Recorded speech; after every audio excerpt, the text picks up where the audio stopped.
ठीक है, कोई क्वेरी आ जाए तो आपका रहना जरूरी है.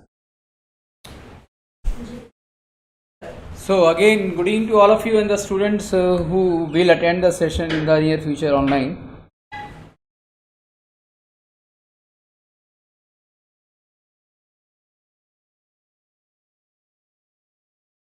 So continuing the same topic, chemical reaction.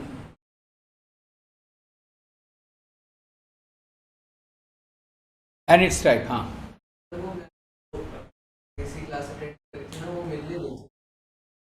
बाद में बात, अभी मैं 10 मिनट से वहाँ बैठा था, आया क्यों नहीं मेरे पास? जब मैंने एकदम क्लास शुरू किया तब बता रहे थे. ये बात तुम्हें तो इंस्टेंटली आना था ना मेरे पास. अभी यहाँ फोकस करो जो स्टार्ट हुआ है. So in the last class we have seen what do you mean by chemical reaction and what are the characteristic feature of chemical reaction, and then we also came across about the chemical equation and how is it possible for us to balance the same, right? The next is types of chemical reactions.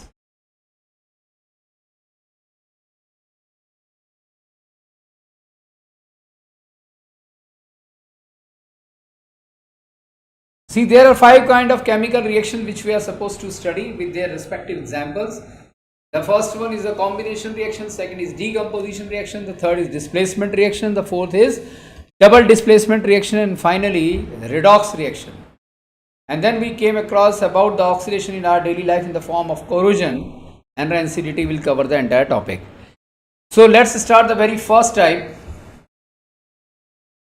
combination.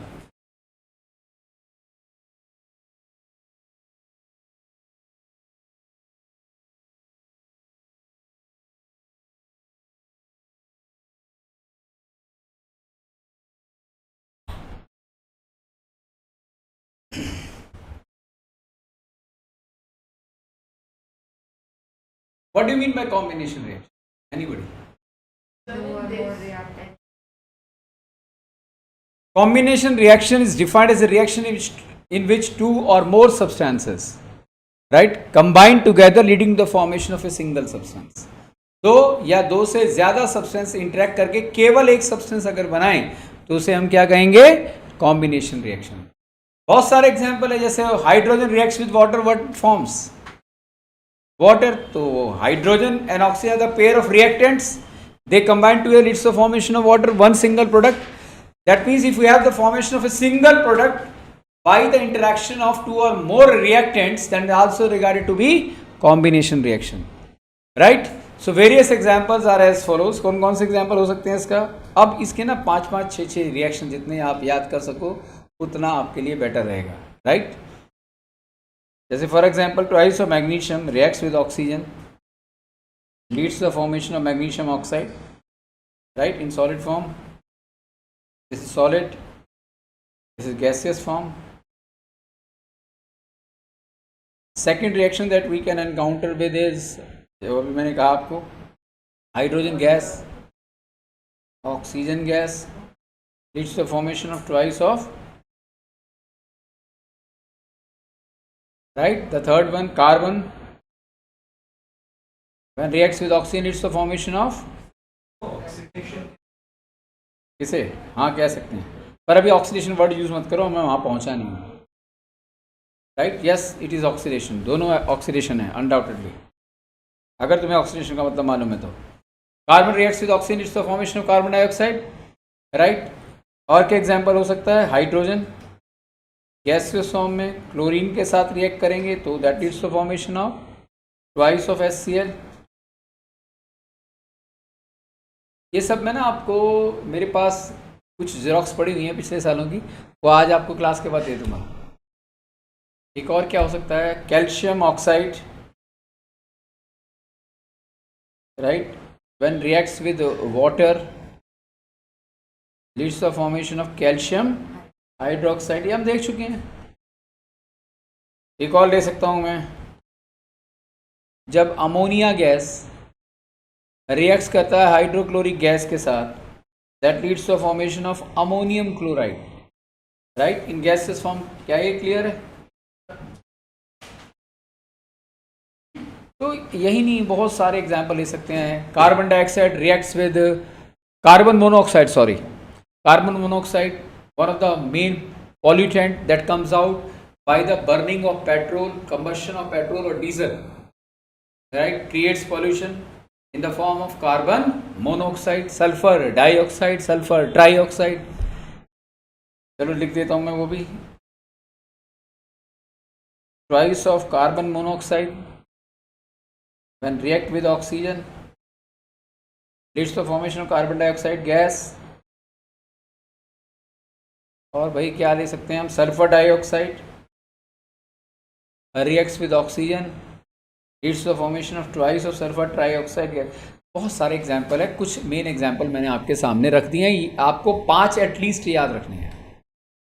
और ये जो collection है ये सालों से मैं इसी को कराता आ रहा हूँ, तो ये आपको मेरे राइटिंग नोट्स में मिल भी जाएंगे.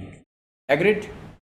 तो दीज आर व्हाट, सब में कॉमन एक ही प्रोडक्ट बन रहा है नहीं. जब एक ही सब्सटेंस बने ऐसे रिएक्शन को हम क्या कहते हैं, कॉम्बिनेशन रिएक्शन, राइट. असली इनफैक्ट नेक्स्ट इंटरेस्टिंग है डीकम्पोजिशन रिएक्शन.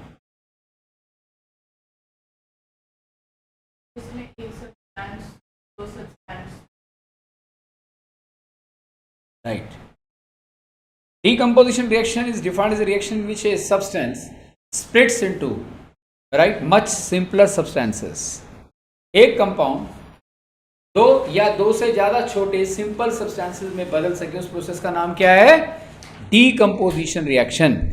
जैसे हम राइस खाते हैं, पोटैटो खाते हैं, स्टार्च होता है नहीं इनके अंदर, व्हीट गेहूं में स्टार्च होता है, तो स्टार्च हमारी बॉडी में जाकर डाइजेस्टिव सिस्टम से किस में कन्वर्ट हो जाता है, ग्लूकोज में कन्वर्ट होता है. तो decomposition of starch takes place in the form of glucose and glucose creates energy in us, right. और प्रोटीन है, protein gets converted into much simpler substances known as what, amino acids. तो हमारा जो digestive system है वो भी one of the best example है decomposition reaction of the food that we eat. Told us about ammonia, so we will not take care about the formation and it will. हाँ बिल्कुल. It can reaction. More predominantly से decomposition नहीं कहेंगे क्योंकि मकसद तो ammonia बनाना है, right. Ammonia को स्प्लिट करना एम नहीं है. प्रोसेस में वो रिवर्सिबल में डीकम्पोजिशन जैसा दिख रहा है, लेकिन आप खुद सोचो, हमें बनाना अमोनिया है तो हम डीकम्पोज क्यों करेंगे. इतना पैसा, इतने लोग लग रहे हैं उसमें, और आपने ध्यान नहीं रखा और पता लगा सारा अमोनिया डीकम्पोज हो गया. वो तो नेचर है अमोनिया फॉर्मेशन की कि वो रिवर्सिबल रिएक्शन है, लेकिन the objective of Haber's process is always be the forward reaction.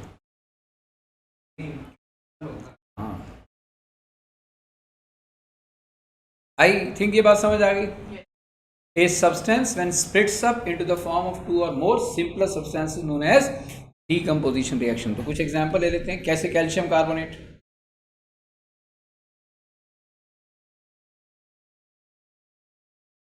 हाँ वो तो आज देखना है, बहुत इंपॉर्टेंट क्वेश्चन है. हीट किया से हमने किस में बदल गया भाई, वो calcium oxide, right, plus carbon dioxide gas. ये सॉलिड फॉर्म में सामने आएगा, ये भी सॉलिड है. ये पता कैसे चलेगा कि सर जैसे कैल्शियम कार्बोनेट को हमने हीट दे तो उसका ब्रेकडाउन इसी में ही होगा. हाँ कैसे चलेगा, वो गैस निकलेगी, वो कार्बन डाइऑक्साइड होगी. इसको जब हम हीट करेंगे, इक्वेशन से कैसे पता लगेगा, इक्वेशन से पता नहीं लगता, रिएक्शन के बाद इक्वेशन लिखते हैं, इक्वेशन से नहीं होता. ये जो प्रैक्टिकल ऑब्जर्वेशन है उसको हमने इक्वेशन में लिखा है. इक्वेशन हमेशा एग्जीक्यूशन ऑफ एक्सपेरिमेंट के बाद लिखते हैं. इक्वेशन के बाद एक्सपेरिमेंट थोड़ा ना होता है, जो एक्सपेरिमेंट में हुआ उसको इक्वेशन फॉर्म में लिखते हैं. कैल्शियम कार्बोनेट को डीकम्पोज करके पाया कि एक ब्रिक एफर्वेंसेस कार्बन डाइऑक्साइड गैस की निकल रही है, जो रेजिड्यू बच गया वो कैल्शियम ऑक्साइड है. कोई फार्मूला नहीं होता है, याद है. Chemistry is the subject of learning. 3 मैंने सब्जेक्ट बताए, 3 टॉपिक बताए थे ना, physical chemistry, inorganic and organic. Inorganic 80 to 90% pure learning. Least amount of understanding, pure learning. Organic 60 to 40, 60 learning, 40 understanding. Physical is understanding. Right तो ये learning है बेटा, ये क्या है, हम जो प्रैक्टिकल हो रहा है उसको हम याद करने की कोशिश कर रहे हैं. सेकंड है पोटेशियम क्लोरेट, जैसे ट्वाइस ऑफ KClO3, ये एक सॉलिड सब्सटेंस है, इसका नाम है पोटेशियम क्लोरेट.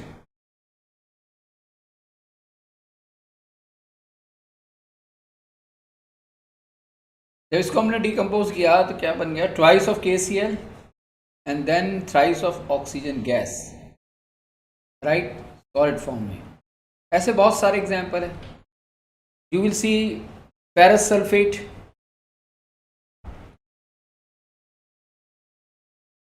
FeSO4, इसे हम फेरस सल्फेट कहते हैं, सॉलिड फॉर्म में अवेलेबल होता है ये, और ये डिकम्पोज होगा फेरिक ऑक्साइड के अंदर. अब ये सब मैं सालों से करा रहा हूँ इसलिए मुझे याद है, मैंने लिख के नोट्स में भी दिया हुआ है, आप लोगों को तो याद करना पड़ेगा. ये क्लियर है? This is gaseous form, right. ये ग्रीन इन कलर होता है वैसे, और इसे हम कहते हैं ferrous sulphate, right. The fourth one ये जो लेड नाइट्रेट. हाँ सर, ये जो ब्रेकडाउन, हाँ, सर इनका फिर से रिएक्शन नहीं हो सकता? नहीं होता है ये, तभी तो ये सिंगल एरो से हैं, यानी कि रिवर्सिबल नहीं है. Lead nitrate, it can not be reverse back into the other. जो हो सकते हैं वो मैं आपके सामने ऑलरेडी बताता ही रहूँगा, राइट. ये लेड नाइट्रेट को हम करेंगे, इंपॉर्टेंट रिएक्शन है. ये पता है आपको एग्जाम में क्या आ सकता है, बताता हूँ अभी. यहाँ ये फिल इन दी ब्लैंक छोड़ देंगे, आप पूछे ये कैसे पूछेंगे, यहाँ क्या आएगा, ये छोड़ देंगे, ये छोड़ देंगे, ये लिख देंगे, आपको फिल करना है और बैलेंस भी करना है, राइट. इसलिए मैंने NCERT से भी बाहर आ सकती है. इसमें तो सिर्फ लॉजिक है ना, जो बच गया जो. और NCERT के बाहर का जो भी आएगा वो मैं तुम्हें दे तो रहा हूँ, और जो मैं दे रहा हूँ उससे किसी भी कीमत पर उससे बाहर नहीं आएगा. खत्म, हमें ज़्यादा टेंशन लेने की जरूरत नहीं, राइट. फिफ्थ, एल्युमिनियम ऑक्साइड, इसे ब्यूक्साइड ओर कहते हैं.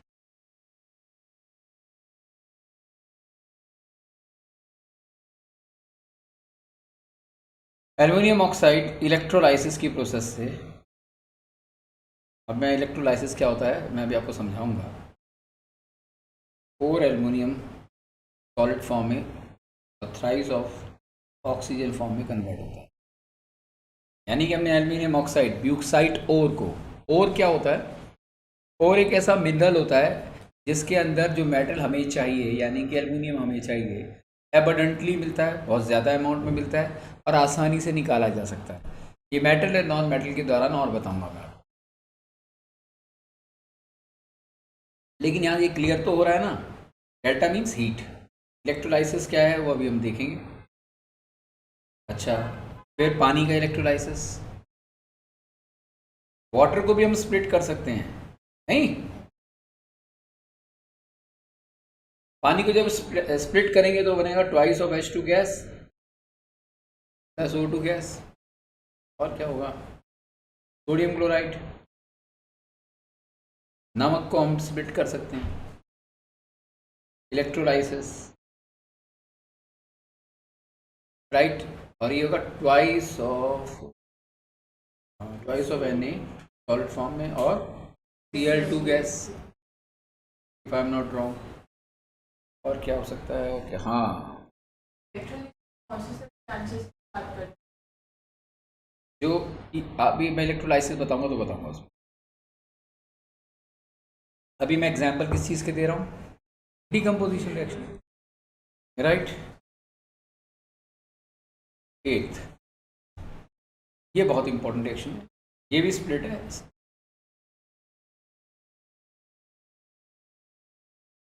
Silver chloride.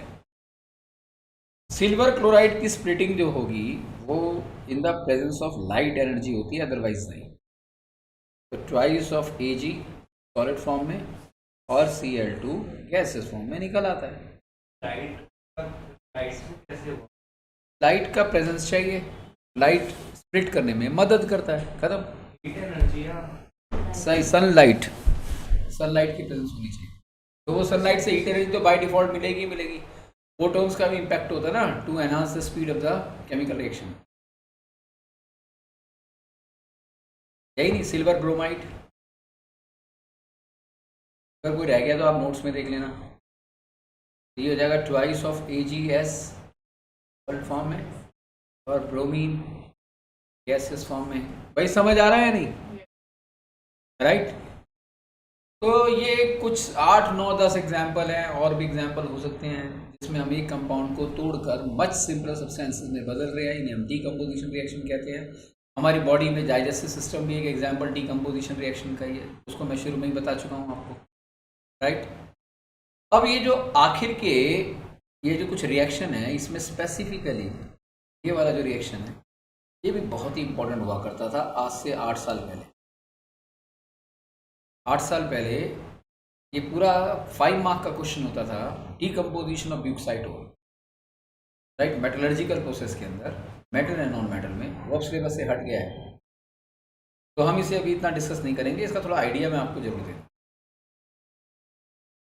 तो लास्ट के जो 4-5 रिएक्शन मैंने लिखे हैं, खासकर 4 रिएक्शन लिखे हैं, सब में मैंने एक वर्ड नोट किया है, यहाँ लिखा है इलेक्ट्रोलाइसिस। किस किसने टॉपिक कर दिया स्कूल में? What do you mean by electrolysis? कौन बताएगा? Tell me. हाँ, जो भी आगे फ्यूचर में अटेंड करेंगे they should know the meaning of electrolysis. अगर है तो आप कमेंट बॉक्स में लिखेंगे। पास कर So by passing current, we try to का बॉन्ड एक हो और बताओ। we use it for electroplating. We try to rip off the electrons and try to put it on the other substance which is available. अच्छा,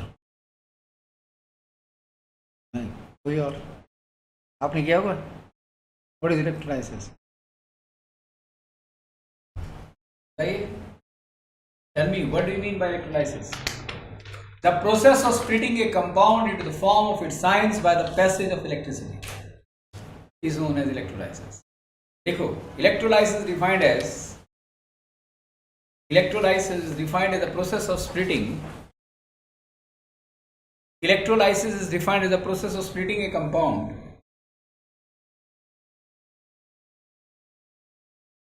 is defined as the process of splitting a compound into the form of its ions by the passage of electricity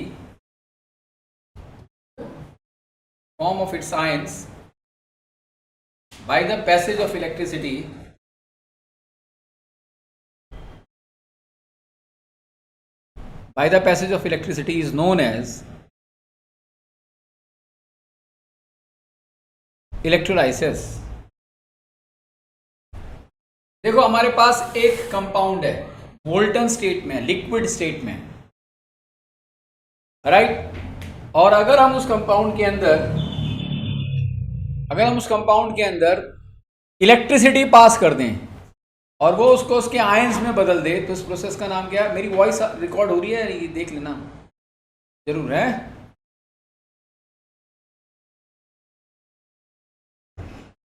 The process through which if we impart electricity to a given compound, that compound splits up into the form of its ions. जैसे sodium chloride एक compound है।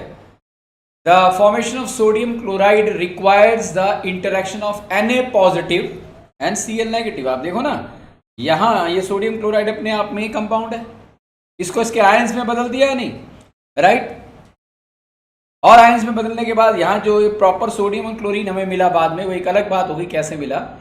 Sodium chloride को जब हम Na positive Cl negative में बदल दे, तोड़ दे इसको, इसके जिसके थ्रू ये बना है, राइट। और किसके कारण तोड़े हम? इलेक्ट्रिसिटी के कारण। उसको हम क्या कहेंगे? Electrolysis. Those substances which exhibits electrolysis very easily, जिसके अंदर आसानी से इलेक्ट्रोलाइसिस की प्रोसेस हो सकती है, उन्हें स्ट्रॉन्ग इलेक्ट्रोलाइट्स कहते हैं। उन्हें क्या कहते हैं? हाँ बिल्कुल, ऑफ कोर्स, उन्हें हम क्या कहते हैं? Strong electrolytes. और जो स्प्लिट ना हो सके इलेक्ट्रिसिटी पास करने के बाद भी, उसको हम क्या कहते हैं? Weak electrolytes. Strong electrolytes are those substances which can easily splits up into the form of its ions by the passage of electricity. तो ये सारे के सारे इलेक्ट्रोलाइट्स हैं, स्ट्रॉन्ग इलेक्ट्रोलाइट्स हैं। Is it clear? क्योंकि ये आसानी से स्प्लिट हो रहे हैं into the form of its ions. लेकिन जो हम ऑर्गेनिक अगर कंपाउंड्स की बात करते हैं, most of the organic compound does not split up into the form of its ions, right, क्योंकि वो आयंस की फॉर्म में नहीं होते हैं।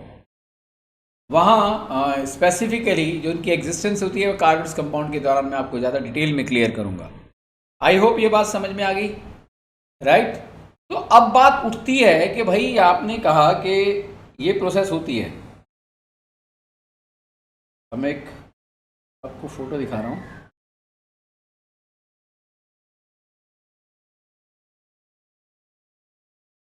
आ गया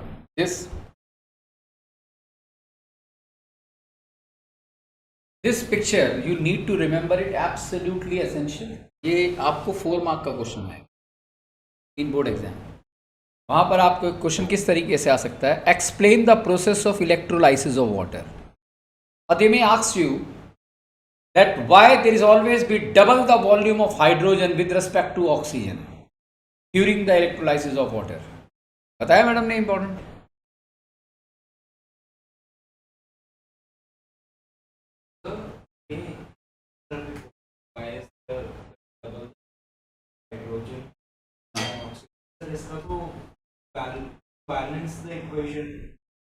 बैलेंस तो है, बैलेंस तो एक तरीके का मैथमेटिकल रीजन हो गया, लेकिन इसका रियल रीजन तो केमिकल रिएक्शन ही होगा। वाई देयर इज, जब कभी भी हम H2O को स्प्लिट करेंगे तो हाइड्रोजन की मात्रा जो है दुगनी होगी एज कंपेयर टू ऑक्सीजन। और ये अगर नहीं कराया तो इस चैप्टर में आपने कुछ नहीं किया, क्योंकि यही क्वेश्चन पिछले 20 साल में से 12 या 15 बार आया है बोर्ड एग्जाम में, और इसकी 4 से 5 नंबर की वेटेज है, 3 नंबर तो इस फिगर की हैं। ना एक्सप्लेनिंग यू दिस फिगर, ध्यान से सुनिएगा इसमें क्या है। सिर्फ इस फिगर को ध्यान से देखिए आप। इसके अंदर there is an existence of a inverted glass bottle, और वी कैन से ग्लास बॉटल विदाउट बॉटम। ये ग्लास बॉटल है विदाउट बॉटम, ये ना glass,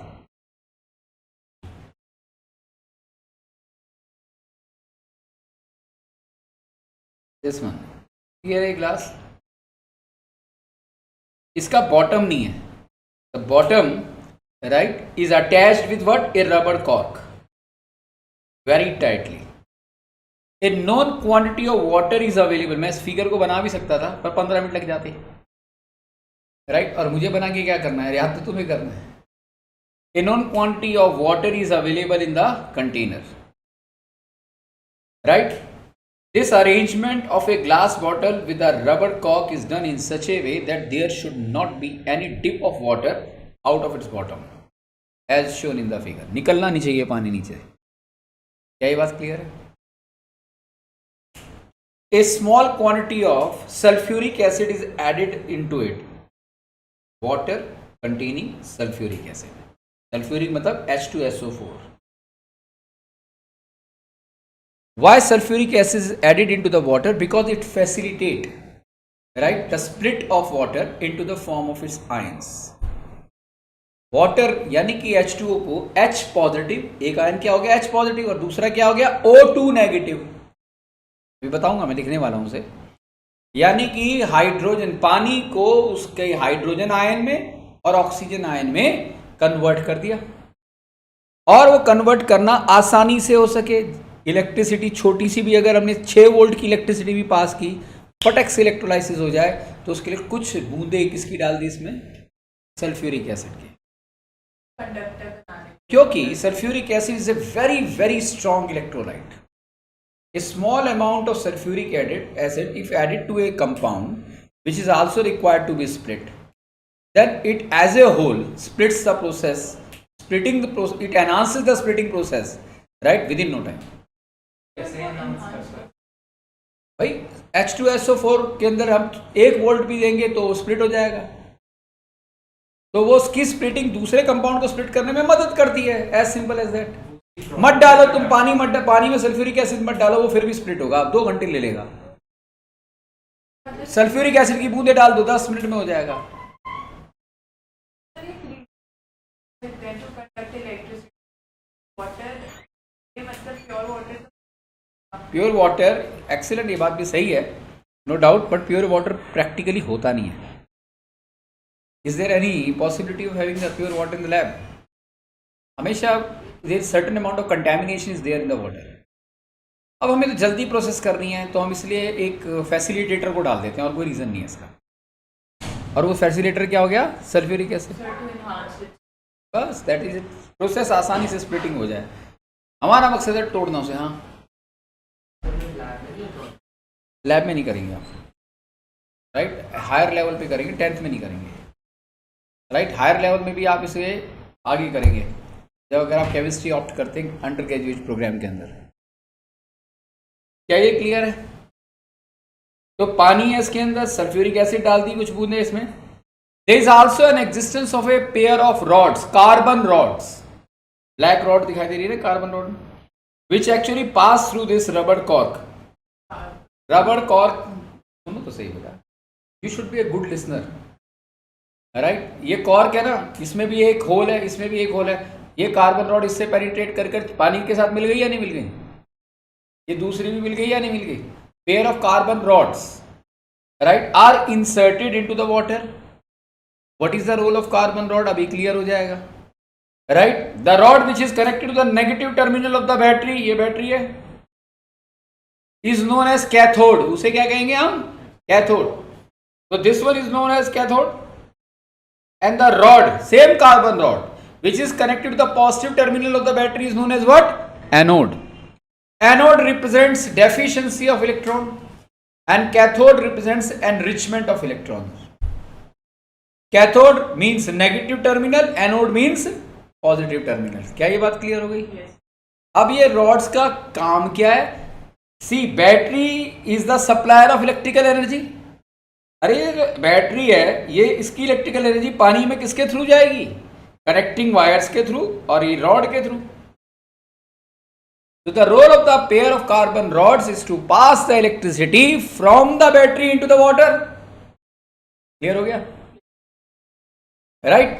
now this entire arrangement, ये बैटरी हो गई, ये कनेक्टिंग वायर्स हो गई, ये स्विच हो गया, राइट. अब ये जो पूरा हमारे पास वेसल है, ये कॉर्क है, ये वायर है, ये बैटरी है, ये इन्वर्टेड वे में, यानी कि वर्टिकल वे में स्टैंडिंग पोजीशन में है या नहीं? तो ये बोतल गिर नहीं जाएगी. इसको संभालने के लिए क्या करेंगे? हम क्लैंप कर देंगे रॉड के साथ, और ये हमारा स्टैंड है जिसपे पूरा अरेंजमेंट फिक्स है. Have you understood the figure और नॉट? ये सारा का सारा अरेंजमेंट फिक्स हो गया ना स्टैंड के थ्रू, राइट. अब मैं इसकी वर्किंग बता रहा हूँ. पहले कंस्ट्रक्शन समझ आ गई है नहीं? Yes. अब एग्जाम में अगर इसकी प्रोसेस आ जाती है तो देखो कई स्टूडेंट क्या करेंगे, फिगर बना देंगे, फिर कंस्ट्रक्शन पूरी लिखेंगे जो मैंने अभी समझाया है, फिर उसकी वर्किंग लिखेंगे, राइट. और फिर पता लगा 1.5 पेज में आंसर खत्म करेंगे, 10 से 15 मिनट ये आंसर ही कंज्यूम कर गया, राइट. और बाहर आकर कंप्लेन करेंगे कि पेपर लेंथी आया था. ये 10 में से 8 स्टूडेंट यही करते हैं, राइट. और उसमें से 4 ब्रिलियंट होते हैं. लेकिन वो ब्रिलियंट क्यों नहीं होते? होते ब्रिलियंट है समझने में, लेकिन ब्रिलियंट वो इसलिए नहीं है क्योंकि जब आपका 7वां महीना ख़त्म होगा, राइट, ये सिलेबस ख़त्म हो जाएगा हमारा 7वें महीने में, 8वें महीने से हम तैयारी किस बात की करेंगे? To prepare ourself for the final board exam, right. और उसके लिए हम दबा के टेस्ट लेंगे, राइटिंग टेस्ट होते जाएंगे या नहीं? वो टेस्ट कहाँ मदद करेंगे? टेस्ट जो तुमने सीखा है, राइट, वो तुम्हें बोर्ड के लायक बनाएगा. एक स्टूडेंट क्या इसका आंसर लिखेगा जो मैंने बता चुका हूँ आपको, फिगर, कंस्ट्रक्शन, वर्किंग। और एक स्मार्ट स्टूडेंट क्या करेगा? फिगर बनाएगा, लिखेगा कंस्ट्रक्शन एज शोन अबव।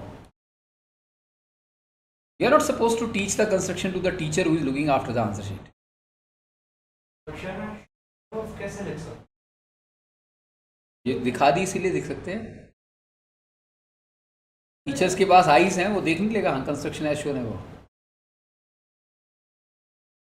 अरे तुम्हें 5 नंबर का क्वेश्चन का आंसर देना है, 3 नंबर फिगर के हैं, 2 नंबर की में चाहे तुम 20 पेज लिखो चाहे तुम 20 सेंटेंस लिखो, मिलेंगे कितने number?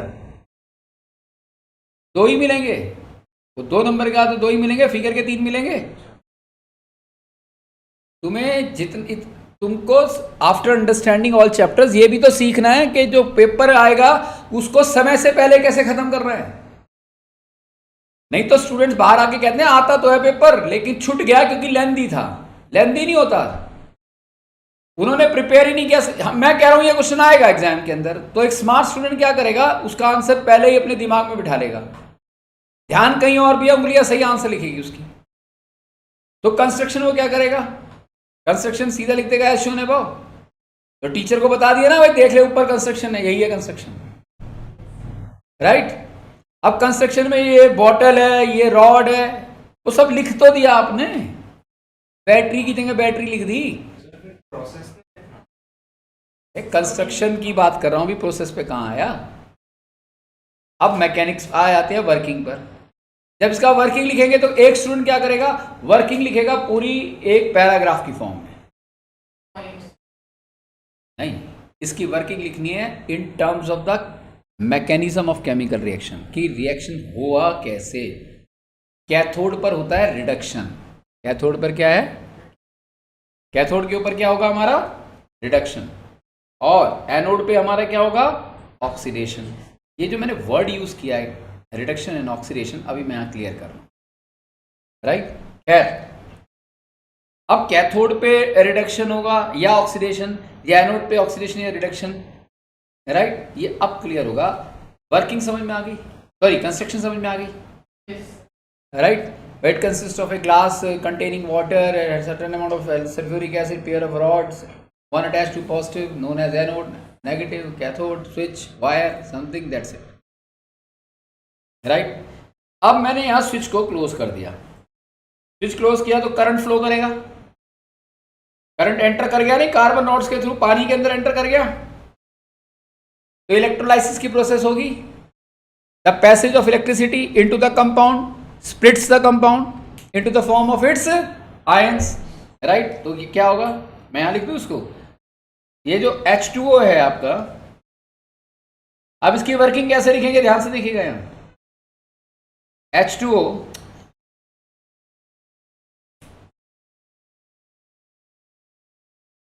Twice of H positive O2 negative, यानी कि इस फिगर के अंदर, इस फिगर के अंदर जब पानी जो है किन 2 चीजों में बदल जाएगा? 2H पॉजिटिव और O2 नेगेटिव। स्प्लिट हो गया या नहीं? ये जो H पॉजिटिव है, right, it represents the deficiency of electron और नॉट। ये जो H पॉजिटिव है, it immediately फेचेस towards which rod? किस रॉड की तरफ जाएगा? इसकी तरफ, कैथोड की तरफ। एक्सीलेंट। क्यों? क्योंकि कैथोड पे नेगेटिव है, negative and positive attract one another और not. The water which spits up out H positive, break हो गई ना।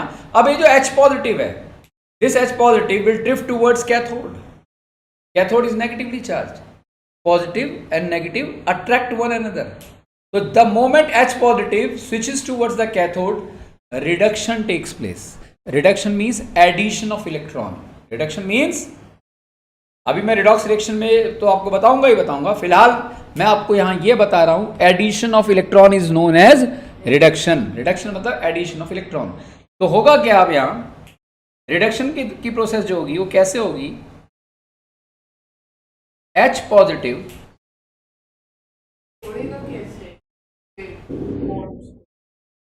क्योंकि इलेक्ट्रिसिटी एनर्जी है, एनर्जी बॉन्ड को ब्रेक कर देगी, क्यों नहीं करेगी? सर मतलब इलेक्ट्रिसिटी के इलेक्ट्रॉन्स फिर आगे फोर्स लगा देते हैं। अब इतनी अंदर क्यों जा रहे हो आप? इलेक्ट्रिसिटी एनर्जी है भाई, एनर्जी क्या करेगी? मैं इस पे एनर्जी लगाऊंगा टूट जाएगा या नहीं? अब आप मुझसे पूछोगे सर आपने जो एनर्जी लगाई यहाँ पे एटम कैसे टूट गया, ये तो कोई क्वेश्चन नहीं बना ना। इलेक्ट्रिसिटी एक एनर्जी है, एनर्जी की में पावर होती है, वो तोड़ सकता है किसी चीज को, तो पानी को तोड़ रहा है, it is as simple as that. हाँ बैड कंडक्टर होगा pure water electricity. Bad pure water is a bad conductor भाई, मैंने प्योर लिया है क्या? क्लियर हो गया ये? और उसमें मैंने बूंदे भी डाल दी सल्फ्यूरिक एसिड की, अब तो ये और भी ज्यादा कंडक्टिव हो गया नहीं। अब ये H पॉजिटिव जो है it will drift towards cathode, क्यों? क्योंकि इसने जो इलेक्ट्रॉन खो दिया H पॉजिटिव, H पॉजिटिव का मतलब तो प्रोटॉन बन गया, हाइड्रोजन के बाद तो एक इलेक्ट्रॉन होता है, अगर उसने एक इलेक्ट्रॉन भी खो दिया तो हाइड्रोजन की एग्जिस्टेंस खत्म, वो एटम तो रहा ही नहीं। अब वो क्या बन गया? हाइड्रोजन, वो प्रोटॉन, और प्रोटॉन की सिचुएशन में कभी नहीं रहेगा। The moment H positive forms it immediately goes towards the cathode and accepts an electron. यहां ये क्या करेगा? एक इलेक्ट्रॉन को गेन करेगा एंड इटसेल्फ रिड्यूसेस टू, और किस में बदल जाएगा? हाइड्रोजन एटम में बदल जाएगा। Did you clear? तो अब ये दो है ना, यहां पर 2H पॉजिटिव है, तो दूसरा भी तो बदलेगा। One molecule of water consist of two hydrogen, consist of what? Two hydrogen ions and one oxide ion, right बेटा? तो जब एक मॉलिक्यूल स्प्लिट होगा तो उसका एक तो हाइड्रोजन में बदल गया, तो दूसरा भी तो बदलेगा, राइट? और आप बेटा जी आगे मैं आपको बताऊंगा, जब मैं कोवलेंट बॉन्ड के बारे में बताऊंगा ना, तो आपको पता लगेगा हाइड्रोजन और हाइड्रोजन फिर नेचुरली कंबाइन कर H2 बन जाएंगे। क्या बन जाएंगे? राइट, हाइड्रोजन गैस बन गई। तो ये हाइड्रोजन गैस बनेगी कहां? ये H पॉजिटिव गया किधर था? कैथोड की तरफ आया था या नहीं? तो यहां हाइड्रोजन गैस बन गई। तो आप ये देखिए हमने यहां किया क्या, इस कैथोड और इस एनोड पर हमने इन्वर्टेड ग्लास ट्यूब लगा दी। ये ग्लास ट्यूब लगी है ना inverted, they are meant for the collection of gas, right? एक रॉड के ऊपर नहीं, पहली लगा के रखी थी, मैंने बताया नहीं आपको। तो बेटा बिल्कुल पॉइंटेड थोड़ा ना, नीचे लीक तो है ही थोड़ा, तो हाइड्रोजन अंदर एंटर कर रही है उसके, हमने आइसोलेट सिस्टम थोड़ा ना किया है। रॉड के ऊपर हमने सिर्फ वो इन्वर्टेड उसको यूं रख दिया, खत्म। इलेक्ट्रिसिटी तो नीचे से अंदर चली गई पानी के अंदर, राइट? H पॉजिटिव नीचे से अंदर एंटर कर गया उसमें, राइट? हमने पूरा परमानेंट बंद थोड़ा ना कर दिया उस इन्वर्टेड ग्लास ट्यूब से। बॉटम की बात कर रहा हूं, ये है ना हमारी कैथोड, अब इसके ऊपर हमने इन्वर्टेड ग्लास रॉड यूं रख दी, पानी रहेगा। तो ये ऊपर का जो पोर्शन है, ये जो पोर्शन रह गया खाली vacant portion, that will have the collection of hydrogen gas. इसमें क्या होगी बेटा जी? हाइड्रोजन गैस कलेक्ट होगी। अच्छा ये तो बात हो गई H positive immediately drift towards cathode, accepts an electron, reduces itself into the form of hydrogen atom, pair of hydrogen atom combined together leads to the formation of hydrogen gas, one molecule of hydrogen gas, right?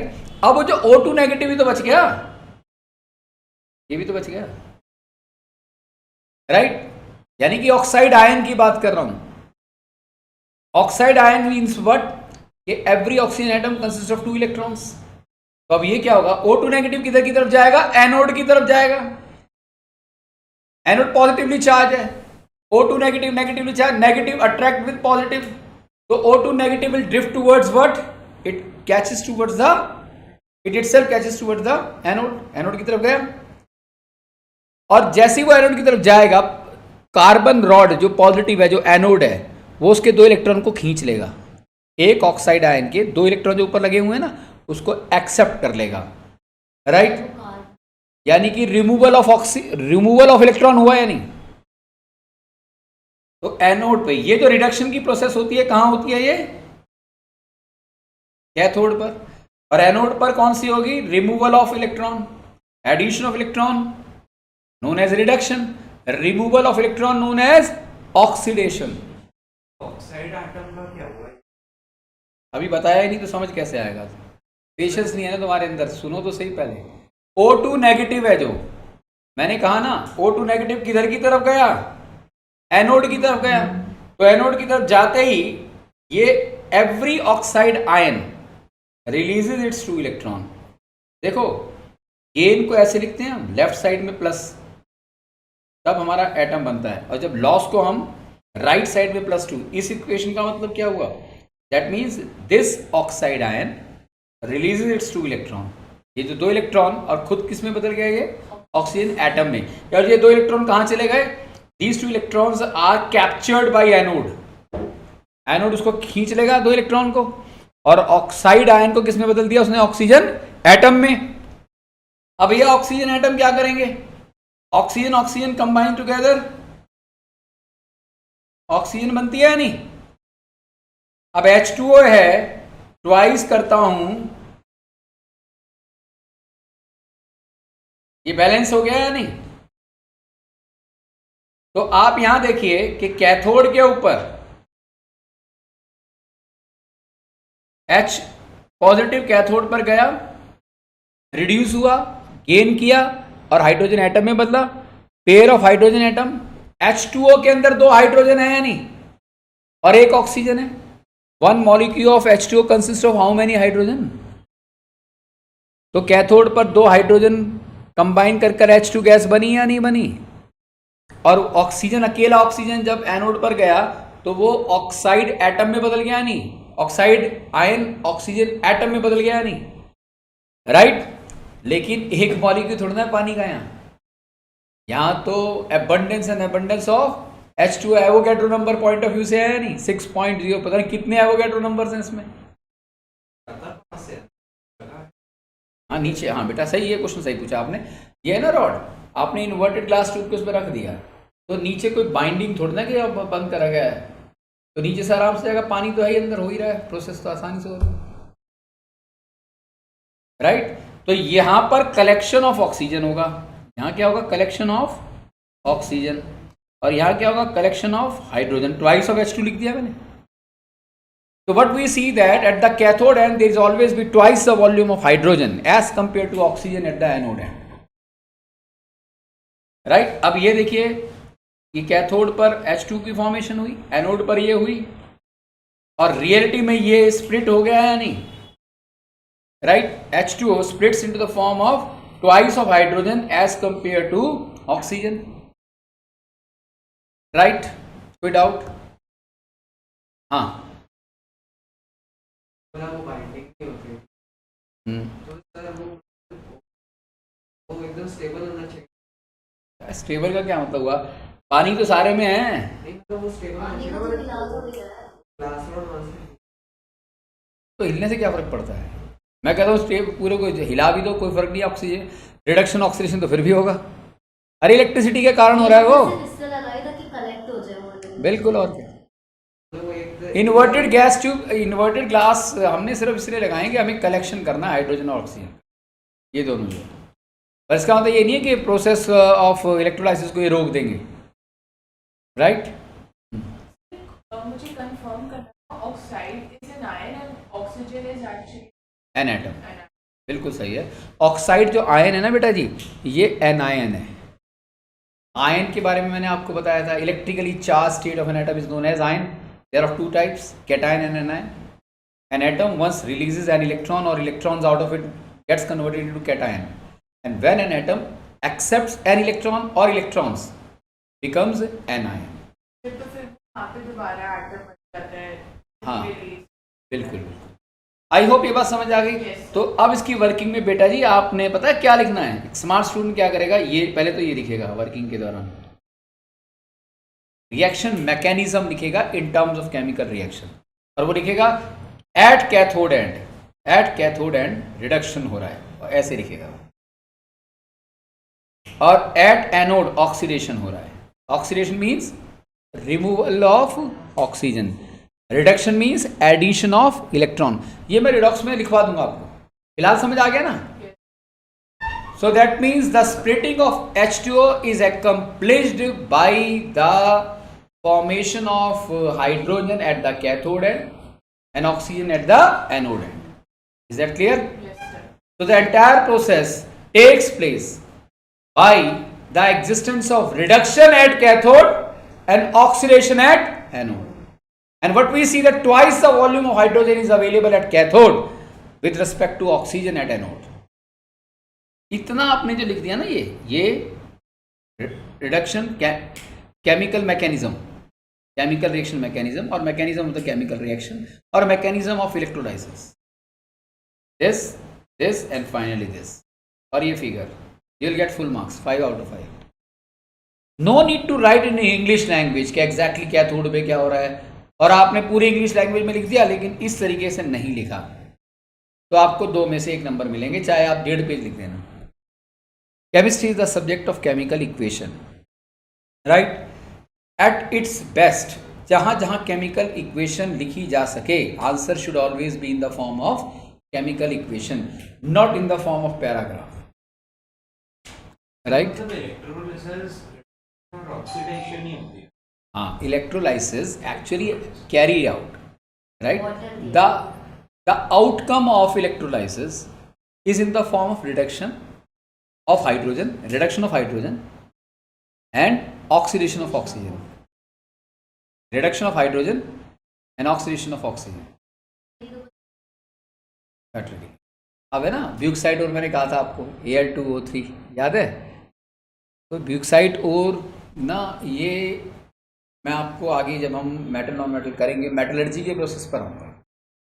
Metallurgy की process मतलब मैं कह सकता हूँ कि chemistry के अंदर जो सबसे लेंदी चैप्टर्स हैं, अगर उसको पूरा सिलेबस देखा जाए तो है metal non metal, carbon its compound.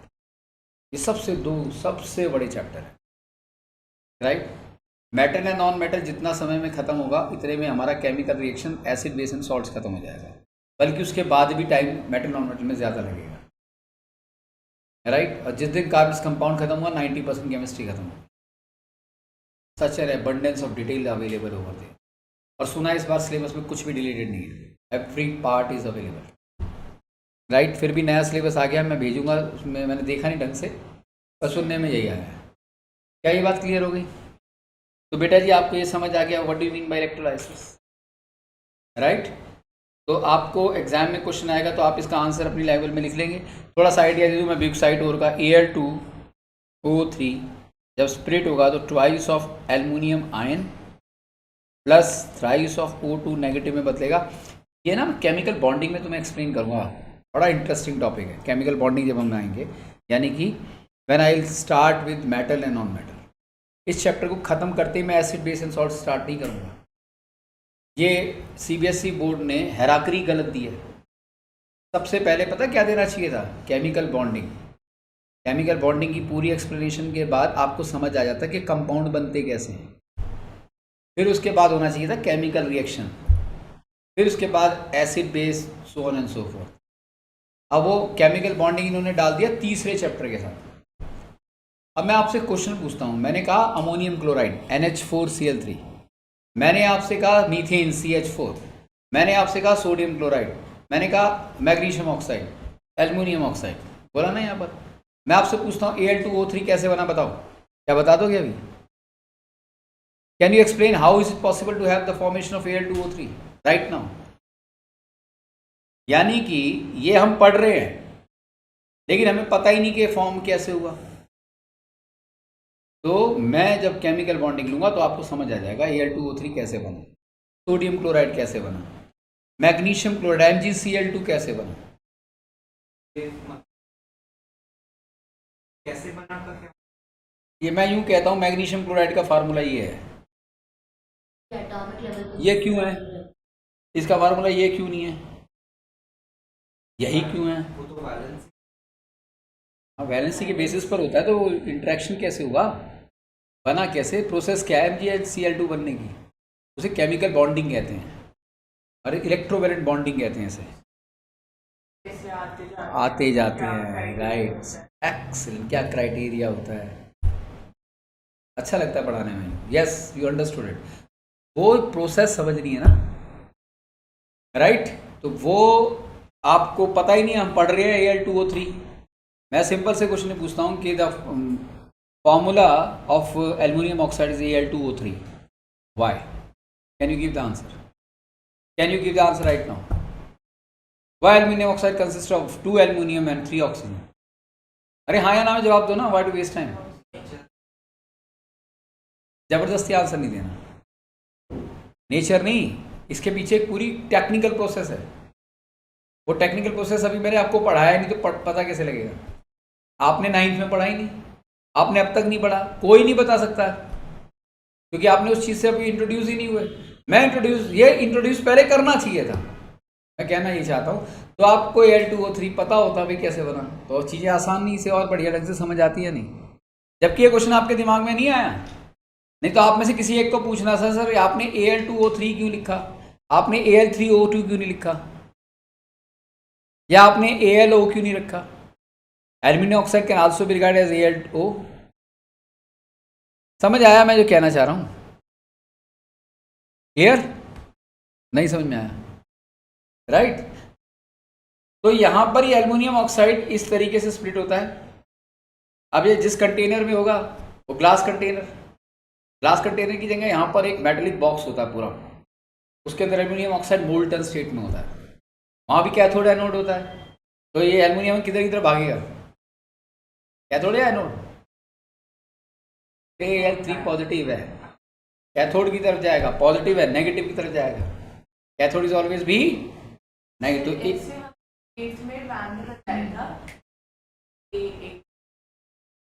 I don't know about it. Confusion now cathode के टाइम ये दैट आई डोंट नो. ये क्लियर है? ये कैथोड पर हुआ और एनोड पर क्या होगा? O2 negative, 2 electrons. क्लियर? ये इस तरीके से ब्यूक्साइट और एल्युमिनियम अलग हो जाता है यहाँ और ऑक्सीजन इवापोरेट हो जाता है एनोड के थ्रू. और हमें एल्युमिनियम चाहिए, यानी कि हमने कंपाउंड एल्युमिनियम ऑक्साइड में से एल्युमिनियम हमें जो चाहिए हमने निकाल लिया.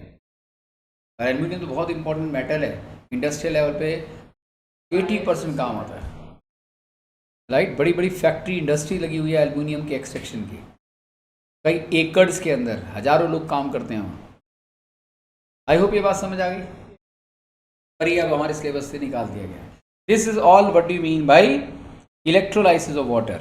इसी तरीके से इलेक्ट्रोलाइसिस ऑफ सोडियम क्लोराइड कर सकते हैं. Sodium chloride Na positive Cl negative. Na positive switches towards cathode. 1 Na positive receive 1 electron, reduces itself into the form of sodium. Cl negative goes towards the anode, releases its electron, oxidizes into the form of Cl plus 1 electron. समझ में आया मैंने क्या कहा? भाई twice of NaCl, right? Twice of Na positive, right? Na positive, sorry, Cl2. तो sodium positive किधर की तरफ जाएगा? कैथोड की तरफ जाएगा.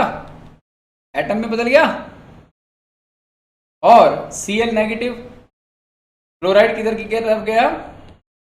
एनोड की तरफ. यह है ऑक्सीडेशन, यह है रिडक्शन.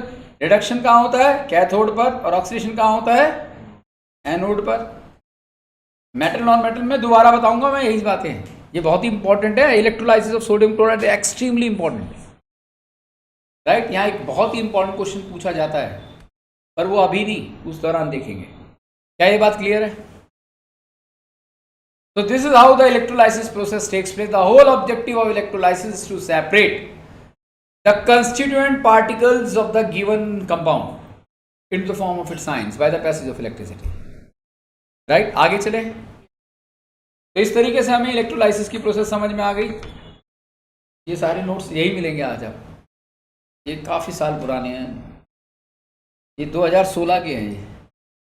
राइट. रिंकू ने हटा के 2018-19 ऐसे लिख दिया. राइट. तो जितने भी आगे सेशन अटेंड करेंगे आई होप उन्हें भी समझ में आ रहा है. कहीं कोई डाउट हो तो आप मुझे व्हाट्सएप करके पूछ सकते हैं. राइट. नेक्स्ट लिखिएगा displacement reaction. The next topic is displacement reaction. Can anybody suggest me what do you mean by displacement? हाँ. डिस्प्लेस हो जाता है. एक एलिमेंट एक कंपाउंड में से एक 80% करेक्ट। जैसे वो मतलब दोनों के बीच में रिएक्शन हो तो फिर ना जैसे एक एलिमेंट में जाता है तो दूसरे वाले कंपाउंड से ज़्यादा रिएक्टिव होता है। चलिए बहुत अच्छी बात है, शायद छोटी क्लास में आपने पढ़ा होगा। डिस्प्लेसमेंट रिएक्शन बहुत ही इंपॉर्टेंट है। Displacement reaction also regarded to be redox reaction के one of the best example होते हैं ये displacement reaction, right. Displacement reaction is defined as a displacement reaction is defined as a reaction in which the more reactive metal displaces a less reactive metal from its salt solution. देखो displacement reaction is defined as a reaction. Displacement reaction is defined as a reaction in which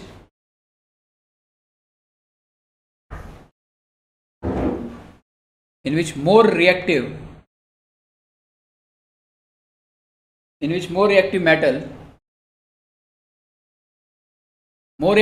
displaces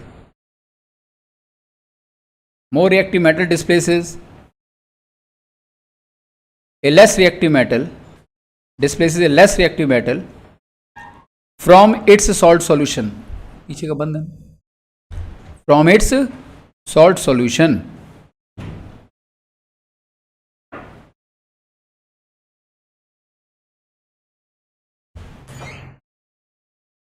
देखिए जैसे मैं इसमें एक example लूँ, copper sulphate aqueous form में है ये। When it interact with zinc solid form में, it leads the formation of zinc sulphate plus copper, right, in solid form. तो क्या है displacement reaction? A reaction in which more reactive metal displaces a less reactive metal from its salt solution. यहां दो metal कौन कौन से दिखाई दे रहे हैं? Zinc and copper. लेकिन कॉपर तो अपने सॉल्ट सॉल्यूशन के लिक्विड फॉर्म में अवेलेबल है, प्योर फॉर्म में तो अवेलेबल है नहीं। जिंक अपने आप में प्योर मेटल फॉर्म में अवेलेबल है या नहीं? तो ये जिंक जो कि कॉपर से ज्यादा रिएक्टिव है, ये कॉपर को सल्फेट से अलग कर देगा और खुद सल्फेट के साथ इंटरेक्ट कर जाएगा और कॉपर को अलग करके कॉपर आयन से उसे किस में बदल देगा? एटम में बदल देगा, यानी कि मेटल में बदल देगा। अभी कैसे होता है रिएक्शन? हाँ, बहुत सारे होते हैं। ऑर्गेनिक सॉल्ट्स भी होते हैं, इनऑर्गेनिक भी होते हैं, अनगिनत सॉल्ट्स हैं। Silver bromide, silver nitrate, copper sulphate, magnesium sulphate, बहुत सारे होते हैं। यानी कि इलेक्ट्रोविलेंट हैं, पॉलीएटॉमिक आयंस भी कह सकते हैं। मतलब सर यहाँ पर कॉपर सल्फर ऑक्साइड से ज्यादा रिएक्टिव, कॉपर सल्फर ऑक्साइड से ज्यादा रिएक्टिव, जिंक ज्यादा रिएक्टिव है कॉपर से। इसीलिए जिंक चूंकि मोर रिएक्टिव है, पावरफुल है, तो किसे अलग कर देगा? कॉपर को। किस में से? कॉपर सल्फेट से, और खुद अटैच हो जाएगा सल्फेट से। हो गया ना कॉपर अलग। अरे देखो ना, लेफ्ट साइड में सल्फेट किसके साथ रिएक्टेड है? कॉपर के साथ। राइट साइड में कहाँ चला गया सल्फेट? और कॉपर कहाँ रह गया? अलग हो गया नहीं? लेस रिएक्टिव होता है उसको अलग करता है। हाँ, और जो लेस रिएक्टिव होता है वो उसके सॉल्ट सॉल्यूशन में होता है, मतलब वो लेस रिएक्टिव अपने उसके एक लिक्विड फॉर्म में होता है। फिर जो बचता है उसके साथ कॉम्बिनेशन। हाँ यस, अब देखो ये कैसे होता है। ये लैब में इस तरीके से, बेटा यहाँ देखिएगा, ये ग्लास कंटेनर है, इसे हम वोल्टा कहते हैं।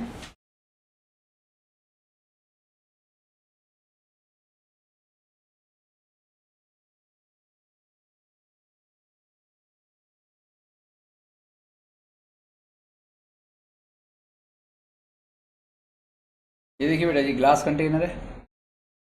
इस ग्लास कंटेनर के अंदर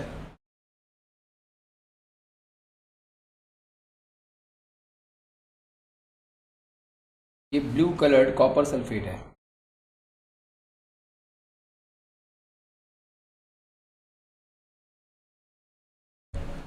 राइट।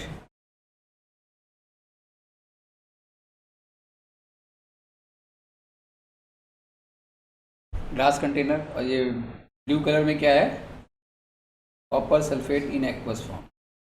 अब ये मान लिया ये जो मेरा पेन है वाइट, ये जिंक रॉड है, और जिंक रॉड को मैंने इसमें डिप कर दिया।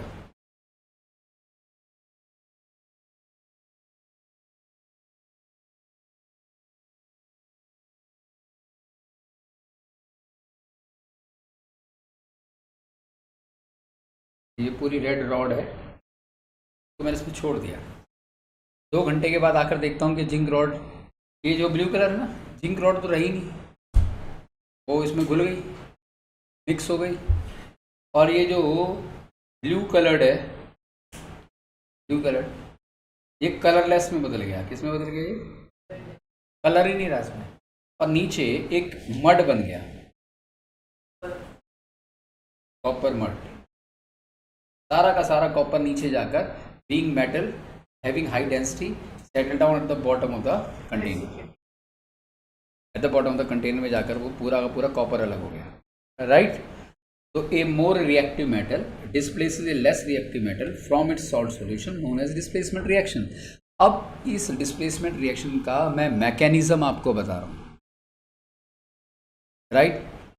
मैकेनिज्म बहुत कम स्टूडेंट्स को क्लियर होता है, मैं बता रहा हूँ। अगर ये ऐसा हुआ, ये जिंक रॉड गायब क्यों हो गई, that is what we need to understand. हमें याद नहीं करना, इसके पीछे का कारण भी समझना है। Zinc more reactive than copper, more reactive metal, right, can release it's electron, right, easily as compared to the other which is less reactive। Metal के बारे में आप जानेंगे कि reactive metal, metal non metal में बहुत डिटेल में बताऊंगा। मेटल जिसे हम रिएक्टिव मेटल कहते हैं, उसका टेक्निकल कारण ये माना जाता है कि वो अपने इलेक्ट्रॉन्स को आसानी से खो दे। मैं कहता हूँ जिंक मोर रिएक्टिव है कॉपर से, तो कौन ज़्यादा आसानी से खो रहा है इलेक्ट्रॉन? Zinc, right. तो जिंक रॉड को जैसे ही आपने डाला तो यहाँ होगा क्या, this zinc undergo oxidation। Loss of electron is known as what? Oxidation। तो ये जिंक रॉड धीरे धीरे खत्म होनी शुरू हुई ना। तो मैंने क्या लिया, एक एटम लिया खाली जिंक का, और वो किस में कन्वर्ट हो गया, कैटायन में कन्वर्ट हो गया by the loss of 2 electron. The process is known as what? Oxidation. Agreed.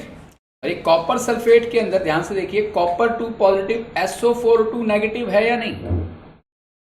Copper sulphate पॉलीएटमिक जो आप कह रहे हैं, तो उसका आयनिक फॉर्म क्या होगा? सल्फेट का तो ये होता है, मालूम है आपको, और कॉपर का क्या होगा? Ce2 positive. अब एक जिंक एटम जैसे ही एंटर हुआ लिक्विड में, तो जिंक आयन में और 2 इलेक्ट्रॉन खो दिए उसने। Every zinc atom releases 2 electrons और नॉट? ये 2 इलेक्ट्रॉन कहां जाएंगे? ये जो कॉपर है, ये कॉपर क्या है? कैटायन है। Cu2 positive indicates what? That this copper cation needs 2 electron to get converted into the form of copper atom. ये क्या होगा यहां पर? ये 2 इलेक्ट्रॉन जो इसने जिंक ने खोए हुए इलेक्ट्रॉन को किसने कैप्चर किया? कॉपर कैटायन ने। और खुद किस में कन्वर्ट हो गया? कॉपर, क्योंकि वो positive negative electrons,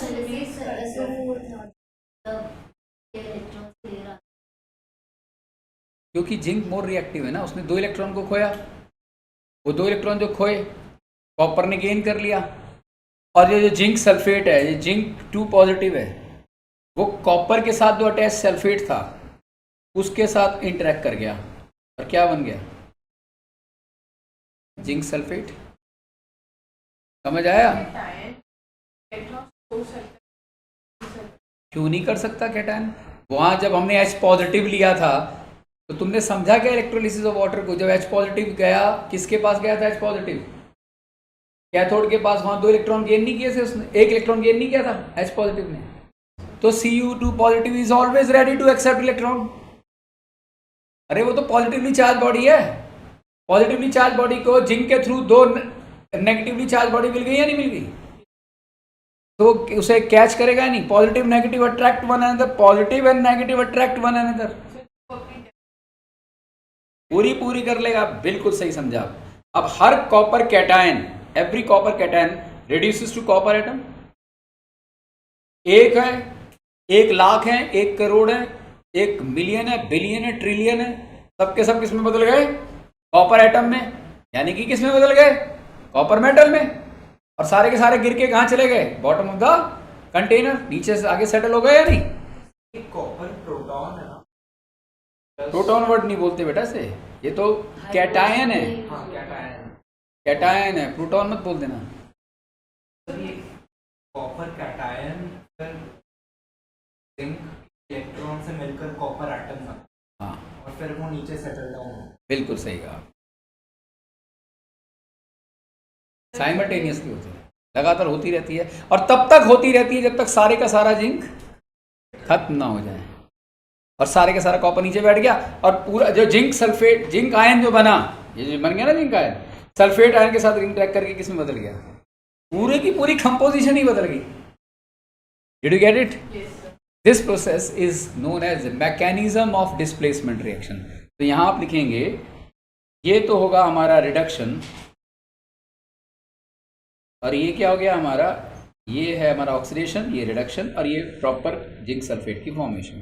this is known as mechanism. Molecule के पास जाएगा, वहाँ पे इलेक्ट्रॉन्स देगा और इलेक्ट्रॉन्स देके फिर सल्फेट के साथ इंटरेक्ट कर जाएगा रिएक्ट करेगा. और एक नया सॉल्यूशन बन जाएगा zinc sulphate. A more reactive displaces a less reactive from its salt solution. मैंने नहीं बजाया. क्लियर हो गया? आगे चलो. Yes, sir. ऐसे और भी बहुत सारे एग्जाम्पल हैं बेटा जी. Second example, copper sulphate magnesium के साथ करेगा, क्या बन जाएगा? Same process, magnesium sulphate plus copper. Right. एक और लूं, कॉपर सल्फेट, ये है ब्लू कलर, ये भी कलरलेस हो जाएगा.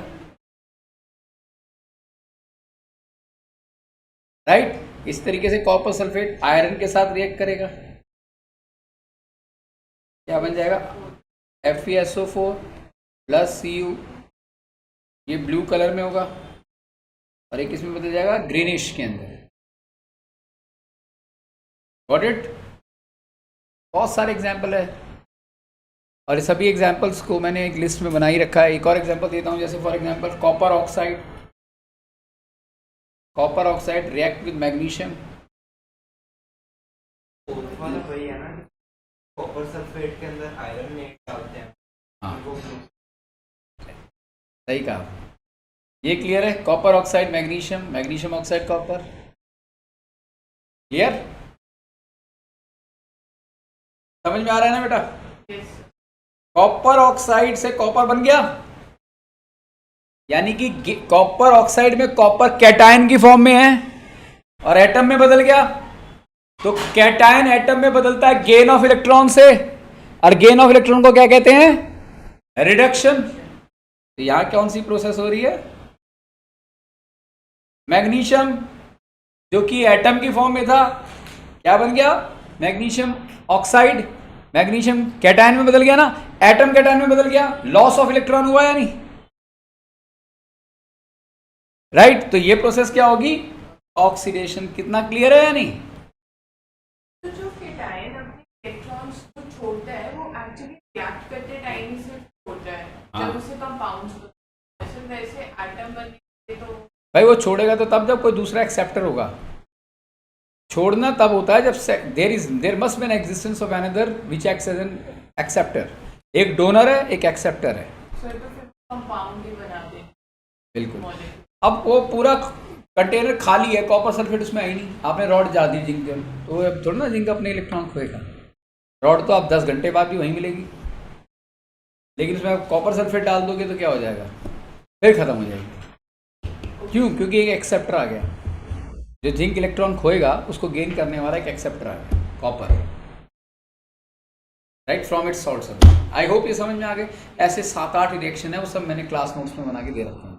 आज मैं रिंकू को कहता हूँ वो आपको दे देगा, और सभी का मैकेनिज्म कॉमन है, सब याद कर लेना, याद करने वाला काम है। हाँ बेटा जी आप बोलिए। ये भी याद करना होगा कि कौन सा, मतलब अगर ऐसे दिया है जैसे sir copper oxide plus magnesium, हमें आगे की बनानी, तो ये याद करना होगा कि ज़्यादा रिएक्टिव कौन सा। तो हमें खुद ही नहीं पता लग गया।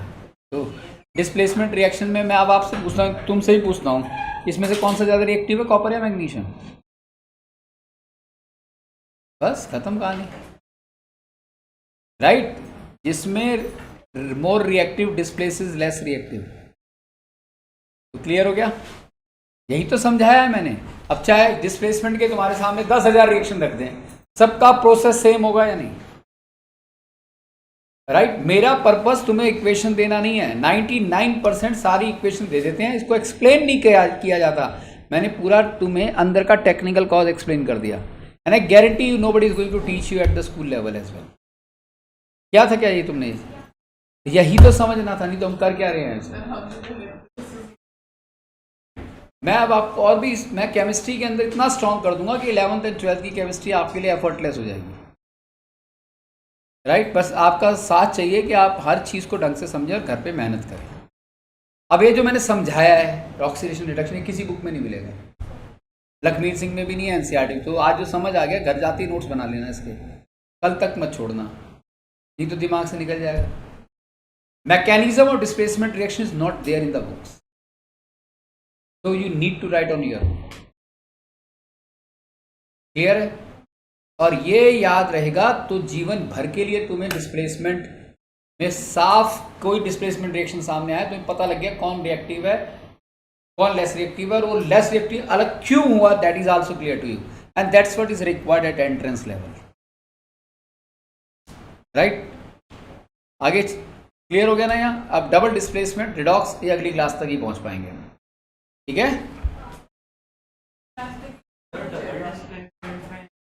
एक्सचेंज ऑफ आयंस होता है, बट फिर वहाँ पर दो कंपाउंड बनते हैं। यस वो अगली क्लास के अंदर देखेंगे, रिडॉक्स देखेंगे। अगली क्लास में 99% ये चैप्टर खत्म हो जाएगा। Correct? कोई भी चीज रिमूव की हुई है इसमें। मैम बोल रही थी कोरोना बैच,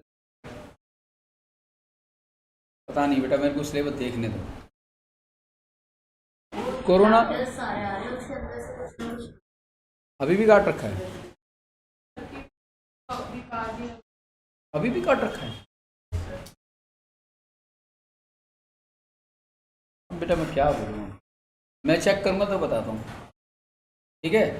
तो हमारा अगली क्लास के अंदर और उससे अगली में मोस्ट प्रोबेबली ये चैप्टर खत्म हो जाएगा, and then we proceed with something. देखो फिर है ना, मैं अब आपको जो जून के अंदर छुट्टी डिक्लेयर करूँगा वो फिर एब्सोल्युटली एडमेंट रहेंगी, चाहे आप उस दौरान जाओ या ना जाओ। Is it clear? मैं आपको ये बताऊंगा, ट्यूसडे को बता दूंगा, डेट के साथ ही बता दूंगा। 1 हफ्ते की छुट्टी तुम्हें मैं दूंगा, कहीं घूमने जाना हो तो।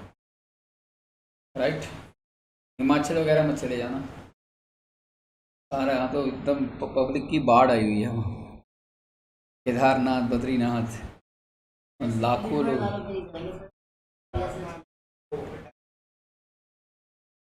सर सबसे बेस्ट जगह जाएंगे सर, नानी हाउस जाएंगे। सर 2 साल से वही तो नहीं है। सही बात है, अब तो वैसे भी बहुत कम लोग जाते हैं नानी के घर। हमारे टाइम में तो छुट्टियां ही वहीं बीता करती थी। राइट 2 साल से जब भी हम प्लान बनाते थे सर, जब भी कोई वेव आ जाती। चलो ये बीमारी तो खत्म हुई नहीं, अब नहीं आएगा कभी भी। हाँ हाँ बोलो।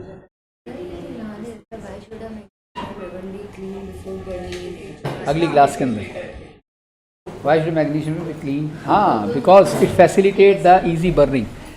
अगर वो कंटेमिनेटेड रहेगा ना तो प्रोसेस ऑफ मैग्नीशियम बर्निंग जो है ना वो बहुत स्लो हो जाएगी बेटा, 3-4 दिन लग जाएंगे। और सर एक बैक एक्सरसाइज का क्वेश्चन था ये वाला सर, ये सर हमारी मैम ने इसका आंसर लिखा है पर मुझे समझ नहीं आया।